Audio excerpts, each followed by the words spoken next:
Hello साथियों, नमस्कार। स्वागत है आप सभी का आज की क्लास में। आज की क्लास में हम देखेंगे जो हमारे राजस्थान के प्रमुख स्वतंत्रता सेनानी शेष रह गए थे, जो 2 क्लासों में हमने कर लिया है, और बाकी जो शेष रह गए हैं उनको हम आज की क्लास में कंप्लीट कर लेंगे। ठीक है। और ये हमारी आज की क्लास, हमारा जो इतिहास का टॉपिक था राजस्थान के प्रमुख स्वतंत्रता सेनानी का टॉपिक था, वो आज की क्लास में हमारा समाप्त हो जाएगा। ठीक है। उसके बाद में जो हमारा नेक्स्ट टॉपिक रहेगा वो वही परिपाटी है कि पहले एक टॉपिक और उसके बाद में उससे संबंधित जो महत्वपूर्ण प्रश्नोत्तर हैं उनसे संबंधित एक क्लास आएगी। ठीक है साथियों, तो चलिए हम शुरू करते हैं आज की क्लास को। और इससे पहले आप सभी को नवरात्रा चल रहे हैं, तो आपको ढेर सारी शुभकामनाएं और माँ का आशीर्वाद आप सभी पर बना रहे, और आप जल्द से जल्द जो अगले सर्दी नवरात्र आने वाले हैं उसमें आप सभी उस नवरात्रा से पहले अपने अपने लक्ष्यों में सफल हो, ऐसी हम दुआ करते हैं। ठीक है साथियों, तो चलिए हम शुरू करते हैं आज की क्लास। और आज की क्लास में हम सबसे पहले देखेंगे गोपाल दास, स्वामी गोपाल दास। स्वामी गोपाल दास, इनका संबंध बीकानेर प्रजामंडल से है। इसके अलावा और भी थे बीकानेर में, जैसे रघुवर दयाल कुंभाराम आर्य।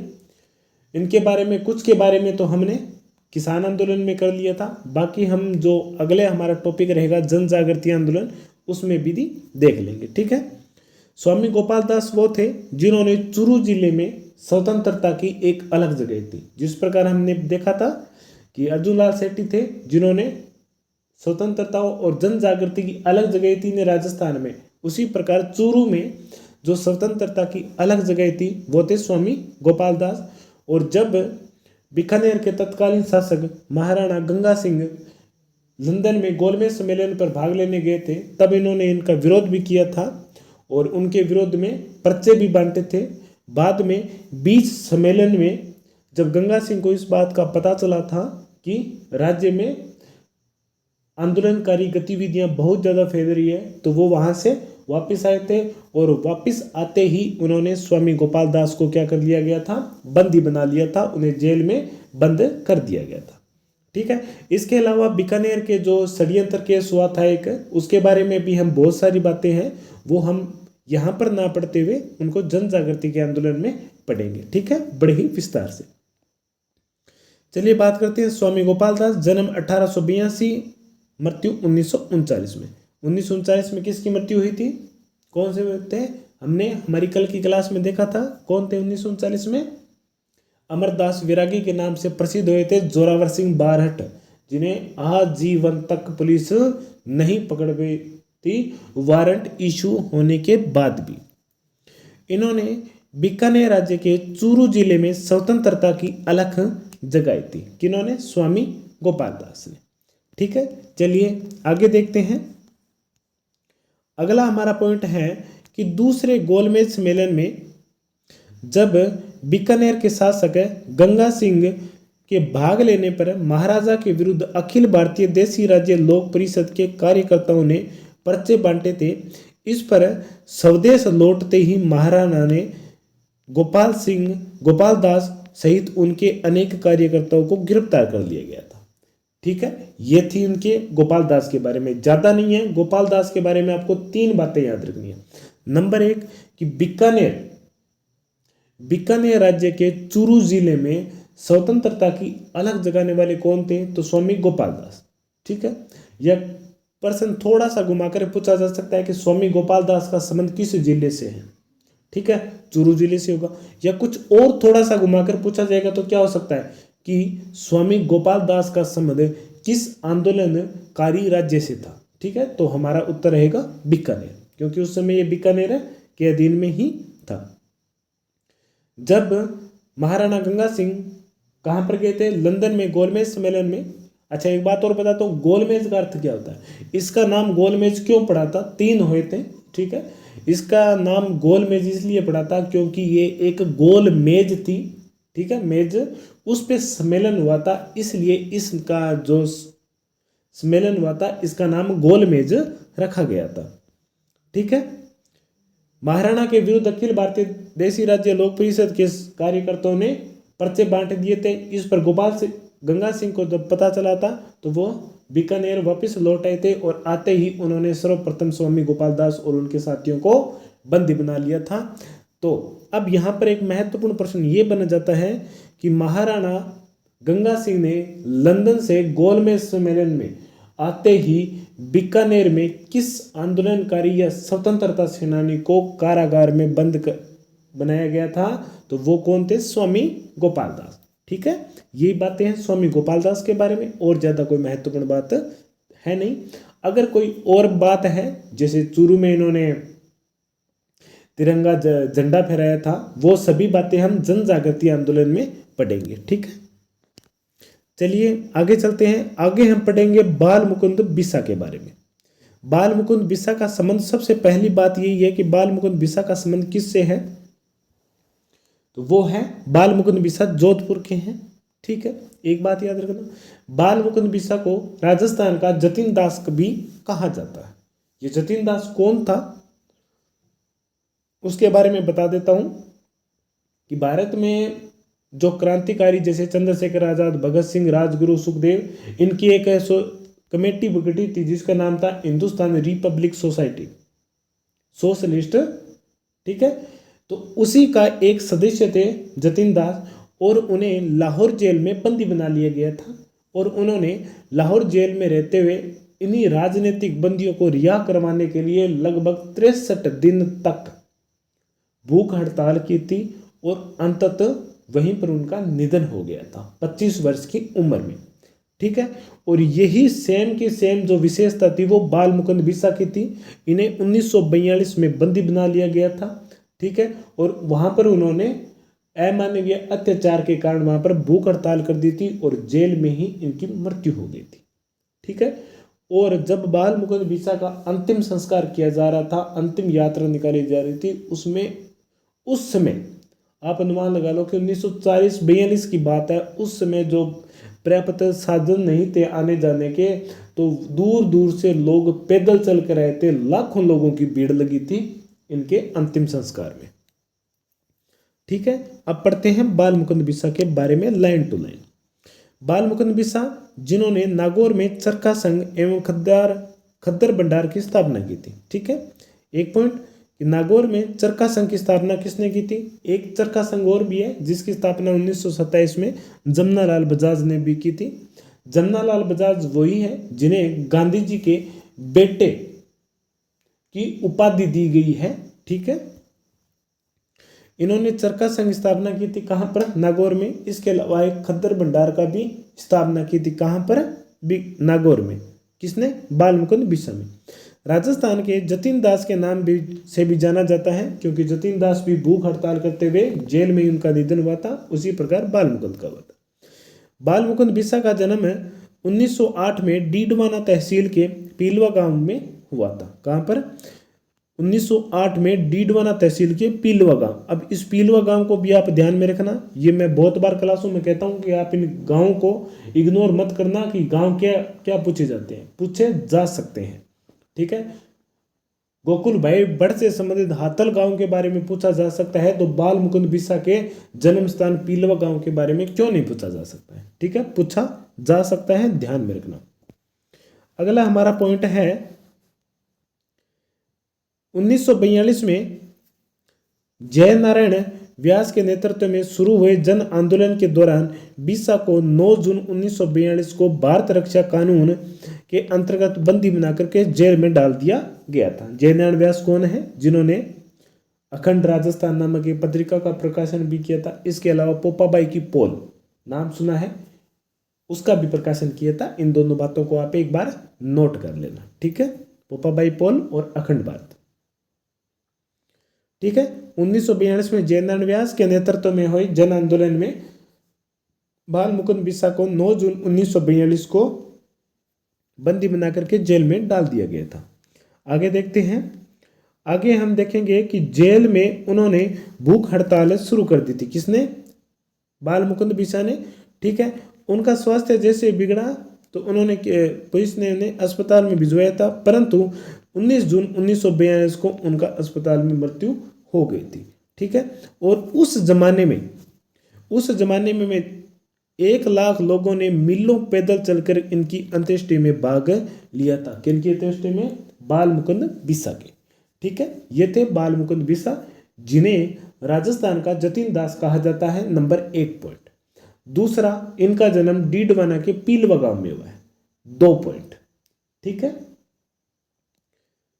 तीसरा पॉइंट है हमारा कि इन्हें 1942 में जब जयनारायण व्यास के नेतृत्व में जन आंदोलन चला था, तो उस समय इन्हें गिरफ्तार कर लिया गया था और लगातार 8 जून को गिरफ्तार किया गया था और वहीं पर उन्होंने अनशन चालू कर दिया था और 19 जून को उनका स्वास्थ्य बिगड़ जाने से 19 जून को उनकी मृत्यु हो गई थी। किनकी? बाल मुकुंद बिस्सा की। ठीक है, ये बात थी बाल मुकुंद बिस्सा के बारे में, आप इसे ध्यान में रखना।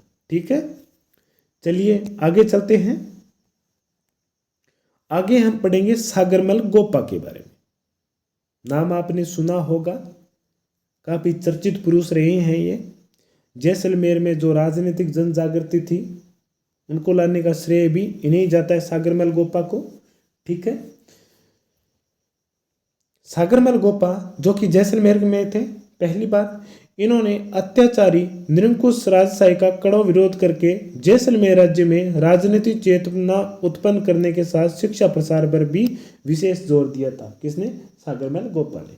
ठीक है, इनकी भी जेल में हत्या कर दी गई थी निर्मम केरोसिन तेल डालकर। ठीक है, गोपा ने जो पुस्तकों की रचना की थी उनमें है आज़ादी की दीवाने, रघुनाथ सिंह का मुकदमा और जैसलमेर का गुंडा राज।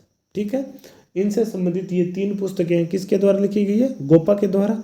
आज़ादी के दीवाने, रघुनाथ सिंह का मुकदमा और जैसलमेर का गुंडा राज। ये पुस्तकें छपवा कर वितरित की, जिससे जैसलमेर राजशाही के काले कारनामे की लंबी सूची और उनकी कटु आलोचना की गई थी इन सभी पुस्तकों में। कौन कौन सी? आज़ादी के दीवाने, रघुनाथ सिंह का मुकदमा और जैसलमेर का गुंडा राज। ये 3 पुस्तकें थी। किसकी रचना थी? सागरमल गोपा की द्वारा। और इसमें जयपुर शासक है, उसमें जयपुर का तत्कालीन शासक था, वो आप शायद लिखा हो नहीं है, आप लिख लेना, जवाहर सिंह थे। कौन थे? जवाहर सिंह थे तत्कालीन शासक जैसलमेर के। जवाहर सिंह के समय हुई थी, कटु आलोचना की गई थी। इस पर गोपा को राजद्रोह के आरोप में 24 मई 1941 में जेल में डालकर उन पर अमानवीय अत्याचार भी किए गए थे। ठीक है, गोपा को राजद्रोह के मामले में 24 मई 1941 को जेल में डाल दिया गया था और उन्हें लगभग 6 वर्ष की सजा दी गई थी। कितने वर्ष की? 6 वर्ष की उन्हें सजा दी गई थी। किन्हें? सागरमल गोपा को। ठीक है, आगे चलते हैं।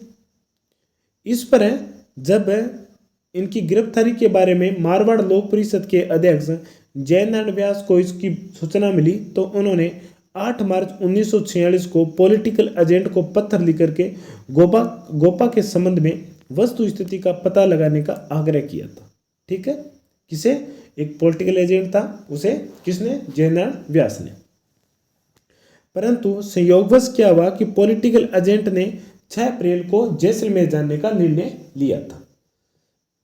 परंतु इससे पहले ही क्या किया कि जैसलमेर की जेल में ही उन्हें भनक मिल गई थी गुप्तचरों के माध्यम से कि जोधपुर से एक पॉलिटिकल एजेंट आ रहा है जो क्या करेगा, सागरमल गोपा के पर जो अत्याचार हुए हैं उनके बारे में जानकारी प्राप्त करने के लिए आ रहे हैं और 6 अप्रैल का वो यहाँ पर जैसलमेर पहुँच जाएगी।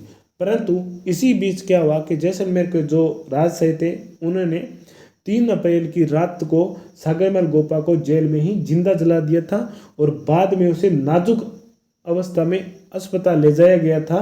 ठीक है, और 4 अप्रैल को उनकी मृत्यु हो गई थी अस्पताल में। ठीक है, जब पॉलिटिकल एजेंट आया तो उन्होंने ये झूठी अफवाह फैला दी थी कि उन्होंने खुद किसी की है, आत्महत्या की है। परंतु सोचने वाली बात है कि जेल में तेल कौन रखता है। ठीक है, इस प्रकार करके उन्होंने इस मामले को एक बार दबा दिया था। परंतु इसके बाद में जोधपुर से जयनारायण व्यास भी स्वयं गए थे और जैसे ही जयनारायण व्यास जैसलमेर में पहुंचे तो स्थानीय लोगों का जो एक बार का जो हौसला था वो खत्म हो चुका था सागरमल गोपा के साथ में। इनको देखते ही वापस स्थानीय लोगों में एक उल्लास और एक उमंग दौड़ पड़ी थी। ठीक है, लाइन टू लाइन पढ़ते हैं। 6 अप्रैल को जैसलमेर आने का प्लान बनाया था, परंतु इससे पहले ही कितने अप्रैल को 3 अप्रैल को गोपा पर तेल छिड़कर उन्हें जिंदा जला दिया गया था। ठीक है, देखो किस प्रकार के राजशाही शासन का यही सबसे खासियत है कि उनके विरुद्ध में आप कोई भी जाओ तो आपको ये मार झेलनी ही पड़ेगी। और ये थे वो स्वतंत्रता सेनानी जिन्होंने देश की आज़ादी के लिए अपने प्राणों का न्यौछावर किया था। जिंदा जलाना, अपनी एक अंगुली जल जाती है तो कितना दर्द होता है, सोचो उस इंसान को पूरा पूरा जिंदा जला दिया गया था, कितना दर्द हुआ है, कितनी चीखा होगा। मौका मिले तो एक बार जैसलमेर आप जरूर जाके, है ना, सागरमल गोपा को जिस जेल में जिंदा जला दिया गया था, कहा जाता है कि आज वहां पर एक सरकारी स्कूल चलती है सागरमल गोपा के नाम पर। इसी खबर से पूरे नगर में सागरमल गोपा जिंदाबाद के नारे गूंज उठे थे तथा दीवारों पर खून के बदले खून के नारे भी लिखे गए थे। ठीक है, गोपा को मारने पर जवाहरलाल नेहरू ने, पूरे देश में ये सूचना आग की तरह फैल गई थी। इस पर जवाहरलाल नेहरू ने टिप्पणी करते हुए कथन कहा था कि इसे आत्महत्या कहना एकदम शरारत है। ये एक ऐसी बात है जो न सिर्फ जैसलमेर के लिए बल्कि दूसरे राज्यों के लिए भी शर्म की बात है। यानी कि जो राजा इस राजशाही शासक के समर्थक में आता है कि और वो उनकी बातों को स्वीकार करता है कि हो सकता है कि सागरमल गोपा ने आत्महत्या की है, तो जवाहरलाल नेहरू ने उनको भी आड़े हाथ लेकर कहा था कि बड़ी ही शर्म की बात है। ठीक है, ये स्थिति थी। ये इस स्थिति में सुधार कैसे हुआ था कि कहीं ना कहीं अंग्रेजों का भी इसमें बहुत अहम रोल है। अगर अंग्रेज भारत में ना आते तो हो सकता है कि भारत आज जिस स्थिति में है उसमें न होता। ठीक है, राजशाही तंत्र था वो न समाप्त होता। ठीक है, सागरमल गोपा की मृत्यु के बारे में जवाहरलाल नेहरू ने कहा था कि इसे आत्महत्या करना एकदम शरारत है। ये एक ऐसी बात है जो न सिर्फ जैसलमेर के लिए बल्कि दूसरे राज्यों के लिए भी बहुत बड़े शर्म की बात है। ठीक है, आगे चलते हैं। गोपा हत्याकांड के बाद में जोधपुर से व्यास जी तथा उनके साथी अचलेश्वर प्रसाद शर्मा आदि कार्यकर्ता जैसलमेर पहुंचते हैं, जिससे स्थानीय कार्यकर्ताओं का मनोबल बढ़ जाता है। गोपा जी की मृत्यु 4 अप्रैल 1946 को अस्पताल में हुई थी। ठीक है, इस बात का आप ध्यान में रखना। ठीक है, ये थे सागरमल गोपा। सागरमल गोपा के बारे में एक बार पुनः बता देता हूँ कि जैसलमेर में इन्होंने राजशाही और निरंकुश जो शासन था उनके विरुद्ध में लोगों में जन जागृति पैदा की थी। ठीक है, इस पर सागरमल गोपा ने 3 पुस्तकें लिखी थी, आज़ादी की दीवानी, जैसलमेर का गुंडा राज और रघुनाथ सिंह मेहता का मुकदमा। ठीक है, जिसमें जैसलमेर के जो राजशाही तंत्र था उनकी कटु आलोचना की गई थी। ठीक है, इसके बाद में अगली कड़ी में हम देखते हैं कि 24 मई को सागरमल गोपा को गिरफ्तार कर लिया जाता है। इस पर मारवाड़ लोक परिषद के जयनारायण व्यास ने एक पॉलिटिकल एजेंट को जैसलमेर जाने और सागरमल गोपा की वस्तु स्थिति का पता लगाने के लिए भेजा था और वो पॉलिटिकल एजेंट 6 अप्रैल को जैसलमेर पहुंचना था, परंतु इसी बीच 3 अप्रैल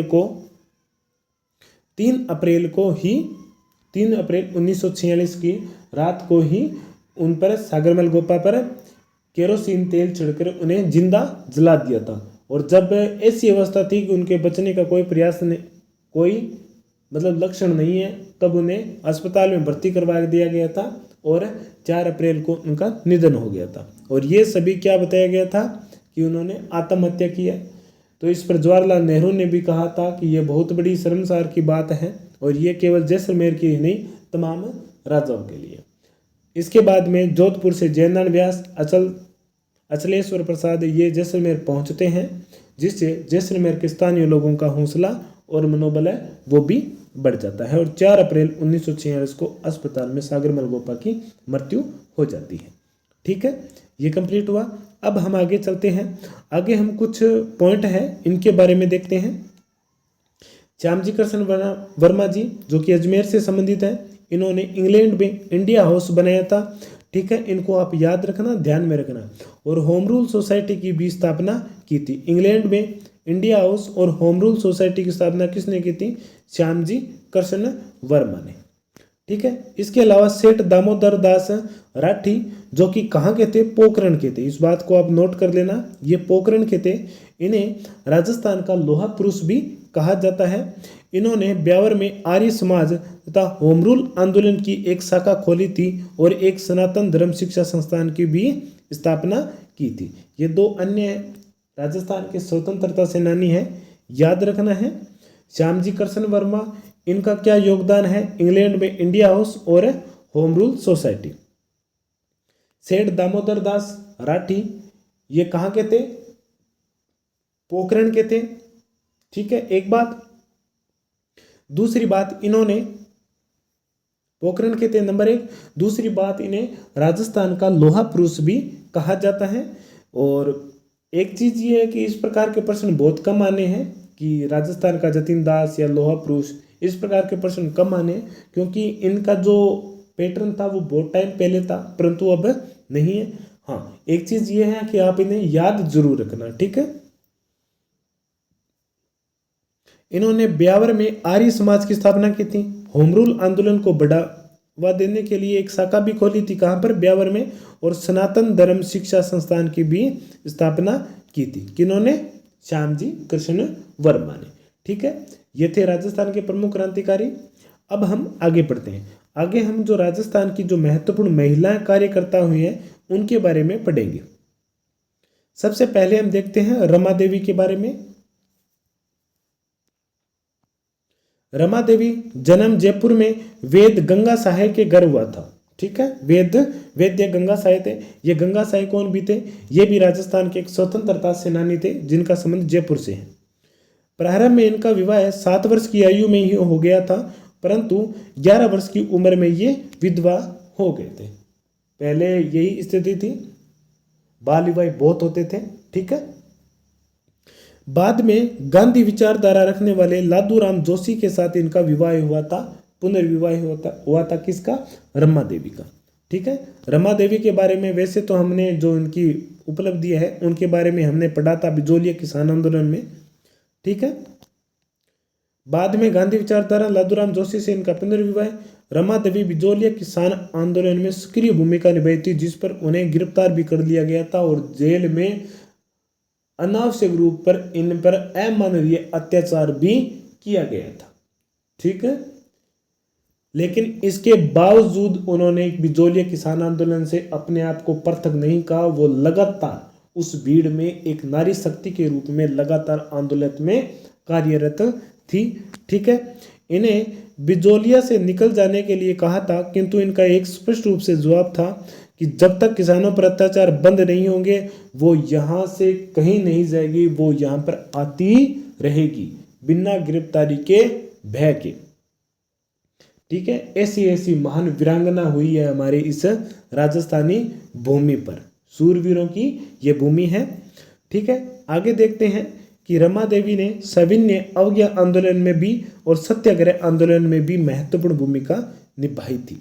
ठीक है, रमा देवी के बारे में आप जो महत्वपूर्ण बातें हैं कि इनके पिता गंगा साहेब जयपुर के, इनका विवाह लादूराम जोशी के साथ बिजोलिया किसान आंदोलन में जुड़ी हुई थी और 1930 और 31 में सत्याग्रह और सविनय अवज्ञा आंदोलन में भी उन्होंने महत्वपूर्ण भाग लिया था और जेल भी गई थी। हाँ, इससे संबंधित एक प्रश्न अभी तक पूछा जा चुका है, वो ये है कि वह कौन सी महिला है जिन्होंने बिजोलिया किसान आंदोलन में भाग लिया था और 1930 और 32 में ये लाइन लिखी हुई है उसमें। और ये लाइन किसी गाइड से नहीं ली है, ना ही किसी प्रश्न से, ये किताब में ही ऐसी की हूबहू लिखी हुई है कि 1930 और 32 में सत्याग्रह और सविनय अवज्ञा आंदोलन में भी भाग लिया था और वो जेल में भी गई थी। ठीक है, इस बात का भी आप विशेष रूप से ध्यान में रखना।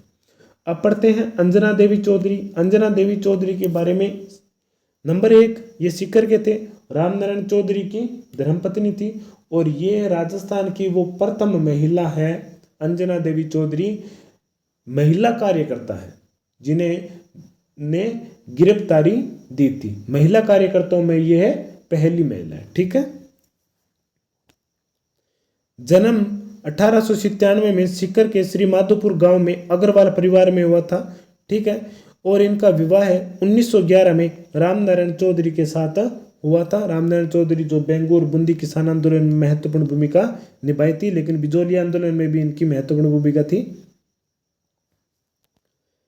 अंजना देवी चौधरी 1921 और 24 में मेवाड़ बूंदी राज्य की स्त्रियों में राष्ट्रीयता और समाज सुधार की भावना को बढ़ावा दिया था और उनके साथ सत्याग्रह भी किया था। यह समस्त रियासी जनता में गिरफ्तार होने वाली पहली महिला थी। कौन थी? अंजना देवी चौधरी।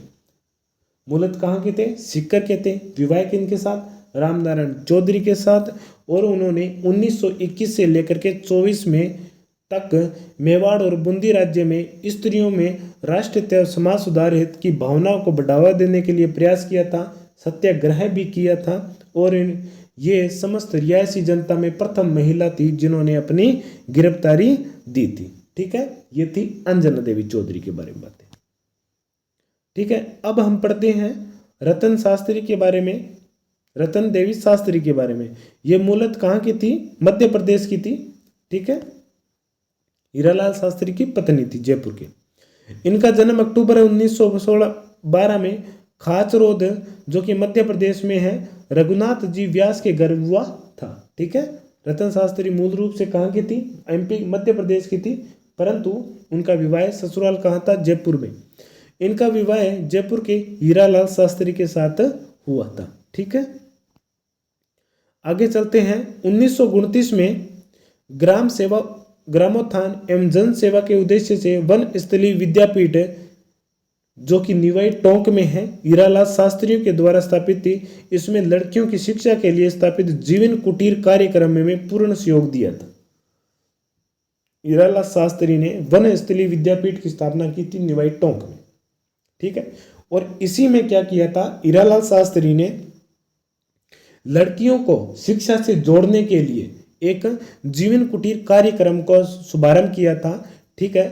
तो उसमें अहम भूमिका निभाई थी किसने? रतन शास्त्री ने। ठीक है। अब आप यहाँ पर 2 पॉइंट है। नंबर 1, वन स्थलीय विद्यापीठ की स्थापना किसने की थी? हीरालाल शास्त्री ने। और जीवन कुटीर कार्यक्रम है वो किसके द्वारा चलाया गया था? वो भी हीरालाल शास्त्री के द्वारा चलवाया गया था। इस बात का भी आप विशेष रूप से ध्यान में रखना।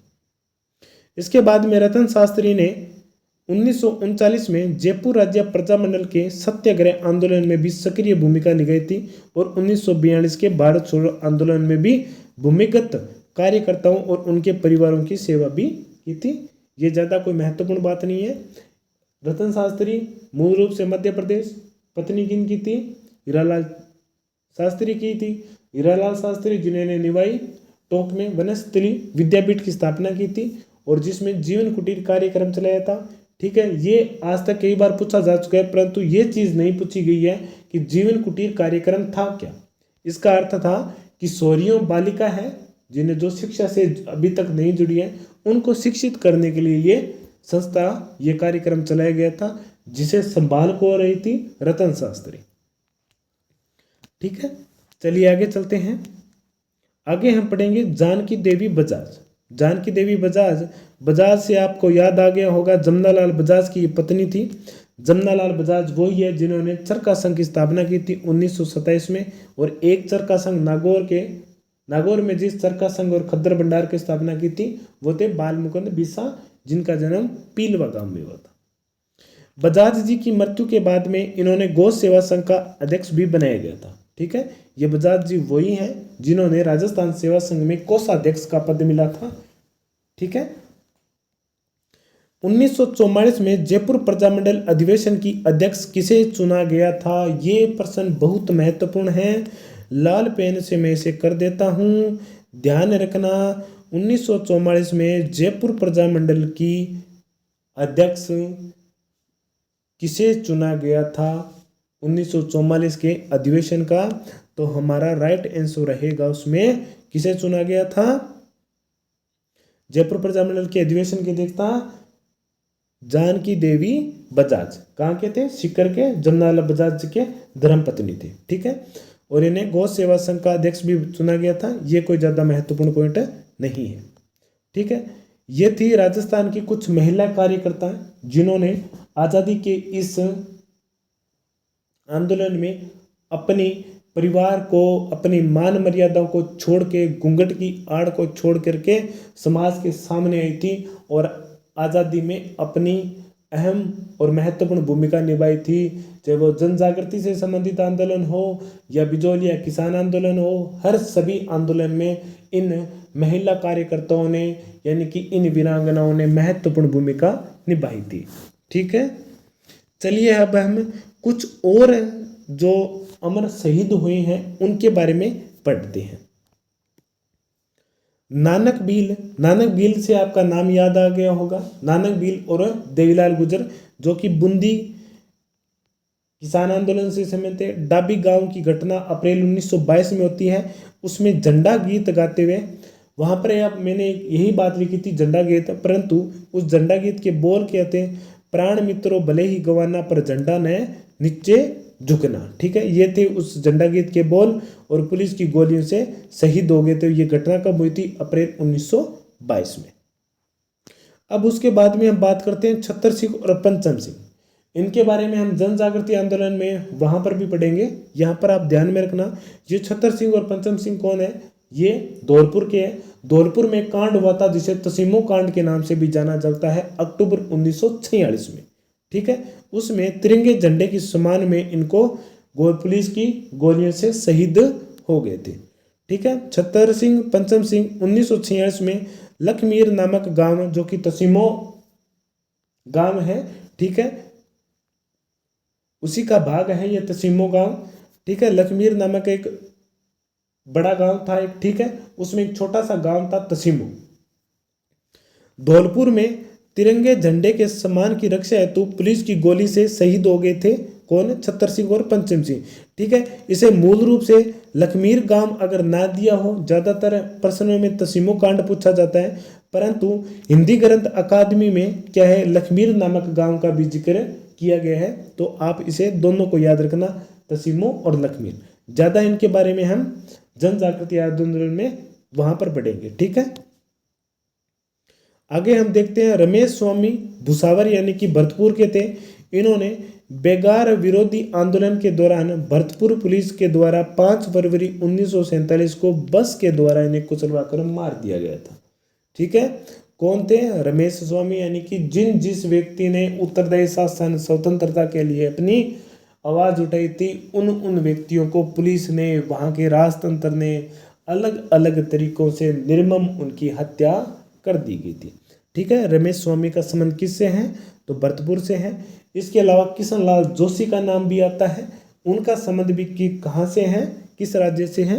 तो भरतपुर राज्य से। ठाकुर देशराज के बारे में आपने पढ़ ही लिया था। डाबड़ा कांड के बारे में क्या था? डाबड़ा कांड हमने किसान आंदोलन में किया था। डाबड़ा कांड जोधपुर से संबंधित है, 13 मार्च 1947 को हुआ था। इसमें मोतीलाल चौधरी के घर पर किसान एकत्रित हुए थे बढ़ी हुई राजस्व व्यवस्था के विरुद्ध में। इस पर क्या हुआ था कि पुलिस ने और जो जागीरदारों के पाले हुए गुंडे थे, लठमार कहा जा सकता है जिन्हें, लठावल कहा जाता है, लठमार नहीं लठावल, ठीक है, उन्होंने इन पर आक्रमण किया था और इसमें कुछ जो किसान नेता थे वो शहीद भी हो गए थे। वहाँ पर हमने जो किसान नेता शहीद हुए थे उनके बारे में जिक्र नहीं किया था, तो यहाँ पर करता हूँ। चुन्नीलाल शर्मा, पन्नाराम चौधरी, ठीक है, रामाराम चौधरी, रूकाराम चौधरी, अलकाराम चौधरी, अदकासर में पुलिस गोलियों से ये शहीद हो गए थे डाबड़ा कांड में। ठीक है, एक डाबड़ा कांड था तो जोधपुर से संबंधित है, एक कांगड़ा कांड है जो बीकानेर से संबंधित है। ठीक है, कांगड़ा कांड का क्या कारण था? कांगड़ा कांड का कारण था कि उसमें सूखा था, बारिश नहीं थी, अकाल की संभावना थी और लेकिन राजस्व में कोई भी कमी नहीं की गई थी। अक्टूबर 1946 की बात है। चलिए आगे हम पॉइंट देखते हैं। शांतिलाल और आनंदीलाल, ये दो वो व्यक्ति हैं जिन्हें मेवाड़ में एकीकरण, मेवाड़ का जब राजस्थान का एकीकरण कर रहा था तब मेवाड़ के शासक ने अपने आप को स्वतंत्र रखने का प्रयास किया था। ठीक है, इसके एवज में जो प्रजामंडल था मेवाड़ माणिक्यलाल वर्मा के नेतृत्व में इन्होंने हड़तालें कर दी थी। इन हड़तालों पर 5 अप्रैल की बात है कि इन हड़तालों पर गोलियां चला दी गई थी पुलिस के द्वारा, जिसमें शांतिलाल और आनंदी लाल नामक ये 2 विद्यार्थी थे जो कि शहीद हो गए थे। मेवाड़ उत्तर प्रदेश शासन की स्थापना के समय अंतिम दौर में ये बात है, 5 अप्रैल 1948 की बात है। ठीक है, बाद में मेवाड़ के शासक ने इस घटना के बाद में ही राजस्थान में एकीकरण के विलय पत्र पर हस्ताक्षर किए थे 11 अप्रैल को। ठीक है, चलिए आगे देखते हैं। आगे हम पढ़ेंगे लूणकरण खुब्बाराम रामकरण मोरिजा उक्त किसान 20 मई 1948 को जयपुर में जागीरदारों के लाग बाग पर प्रतिरोध करने पर गोली से मार दिए गए थे। ठीक है, इन महान स्वतंत्रता सेनानियों का भी आप नाम याद रखना, लूणकरण खुब्बाराम रामकरण मोरिजा 20 मई 1948 को जयपुर में जागीरदारों के द्वारा लाग बाग पर प्रतिरोध करने पर गोली से मार दिए गए थे। ठीक है, चलिए आज का जो हमारा अंतिम पॉइंट है उसके बारे में। एडवर्ड सप्तम के राज्यारोहण में मेवाड़ शासक फतेह सिंह को आमंत्रित किया गया था। ठीक है, हमने कल पढ़ा था केसरी सिंह बारट चेतावनी रथ चुंगटिया लिखा, 13 सोरठों में लिखा था। अच्छा, एक चीज और बताता हूँ, उन सोरठों की जो भाषा थी वो डिंगल थी। राजस्थान साहित्य के 2 है ना रूप, डिंगल और पिंगल। ठीक है, इनके बारे में यहाँ पर ज़्यादा बातें तो नहीं करेंगे, इनको कला संस्कृति के लिए छोड़ देंगे। ठीक है, इसमें डिंगल साहित्य में लिखे गए थे चेतावनी चुंगटिया 13 सोरठों में। महाराणा फतेह सिंह को किसने बुलाया था? ठीक है, एडवर्ड सप्तम के राज्यारोहण में बनाया गया था 1903 में। जब राजा ने फतेह सिंह ने इसे स्वीकार किया था तब केसरी सिंह बारट ने इन्हें चेतावनी चुंगटिया लिखा था और उसमें अंग्रेजों के विरुद्ध भावना प्रकट की गई थी। और फतेह सिंह इन चेतावनी चुंगटियों को पढ़ करके अपने मन को परिवर्तन करते हुए दिल्ली दरबार में उपस्थित नहीं हुए थे। ठीक है साथियों, ये थी हमारी आज की क्लास और आज की क्लास हमारी राजस्थान के स्वतंत्रता सेनानियों से संबंधित हमारी अंतिम क्लास। ठीक है साथियों, आगे हम जो हमारी क्लास रहेगी उसमें हम जो इन क्रांतिकारियों से संबंधित आज तक जितने प्रश्न पूछे गए हैं उनके बारे में हम पढ़ेंगे। ठीक है साथियों, धन्यवाद आप सभी का जो आप लगातार हमसे जुड़े हुए हैं। और एक बात मैं पुनः बता देता हूँ, अभी एसआई का पेपर होने वाला है। ठीक है, और 2nd ग्रेड और 1st ग्रेड का भी है। उनके लिए हमारी बजट से संबंधित एक महान मैराथन क्लास है, वो हमारे साथी सर के द्वारा अपलोड कर दी गई है। आप एक बार उसे अवश्य देख लेना। कम से कम 4-5% और ज़्यादा से ज़्यादा 10% तक आने की संभावना है। और हर पेपर में बजट से संबंधित 5-7% अवश्य आते हैं। ठीक है, तो वो आप 3 घंटे या 3.5 घंटा की शायद है, आप उसे एक बार में ना दे करके उसे थोड़ा थोड़ा डिवाइड करके भी देख लेना। ठीक है, वो आपके लिए बहुत कारगर सिद्ध रहेगी। ठीक है साथियों, मिलते हैं अगली क्लास में। और हमारे YouTube चैनल सिलेक्शन पॉइंट को सब्सक्राइब करना ना भूलना और बेल आइकन को भी प्रेस करना और लाइक और कमेंट भी अवश्य करना और ज़्यादा से ज़्यादा इसे शेयर करना, ताकि आपके जो साथी हैं वो भी यहाँ पर अच्छे प्रकार से पढ़ सकें। ये क्लासें आपके लिए बहुत और बहुत किफ़ायती रहेगी और परीक्षा की दृष्टि से आपके लिए बेहद ही महत्वपूर्ण है। ठीक है साथियों, मिलते हैं अगली क्लास में। जय हिंद, जय भारत।